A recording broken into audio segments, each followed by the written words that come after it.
नमस्कार। बिहार में सियासी सरगर्मी तेज हो रही है। एक तरफ जहां महागठबंधन बड़े दावे कर रहा है कि इस बार नीतीश कुमार की छुट्टी तय है, दूसरी तरफ एनडीए भी दमखम के साथ प्रचार प्रसार में एनडीए के जितने भी नेता हैं वो लगे हैं कि इस बार तो फिर से एनडीए के नेतृत्व में ही हम सीएम बनाएंगे। सीएम कौन बनेगा इस पर सस्पेंस है, क्योंकि नीतीश कुमार को भी भरोसा इस बार बीजेपी पर नहीं है अंदर से अगर आप देखें तो। लेकिन चिराग पासवान इन सभी के बीच अब छलांग मारने की तैयारी में है। और चिराग पासवान सिर्फ ऐसी बात नहीं है कि सिर्फ वो विधानसभा चुनाव लड़ना चाहते हैं।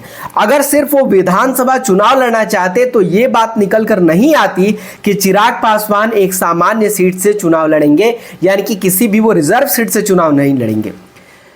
सुरक्षित सीटें वो सीटें होती हैं जो एससी एसटी वर्ग के लिए और कई वर्गों के लिए जो सुरक्षित की जाती हैं कि यहाँ से वही कैंडिडेट चुनाव लड़ सकता है, किसी सामान्य वर्ग का प्रतिनिधि नहीं हो सकता है।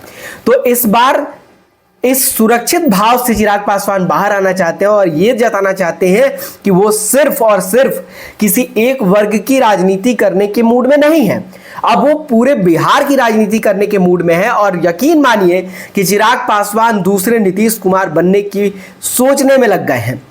चिराग पासवान इस कोशिश में है कि किसी भी तरीके से समीकरण अगर ऐसा बैठता है तो बिहार में एनडीए का चेहरा चिराग पासवान बन सकते हैं, क्योंकि प्रधानमंत्री नरेंद्र मोदी के हनुमान तो वो अपने आप को कहते ही हैं। प्रधानमंत्री भी उनको अपने बेटे जैसा कह चुके हैं कि ऐसा लगता है कि हमारे परिवार का हिस्सा है।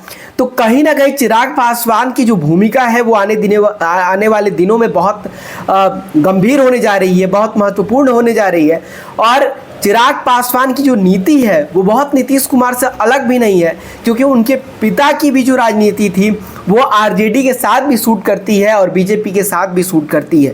तो चिराग पासवान के लिए दोनों द्वार भी हमेशा खुले रहेंगे, आरजेडी का पक्ष भी और बीजेपी का पक्ष भी। बिहार में दो धुरी है, एक आरजेडी का और बीजेपी का। बीजेपी आरजेडी को रोकने के लिए कोई भी कदम उठा सकती है और आरजेडी बीजेपी को रोकने के लिए कोई भी कदम उठा सकती है। इसी बीच में बिहार की पूरी राजनीति फंसी हुई है। फिलहाल इस वीडियो में इतना ही। देखते रहिए शोज।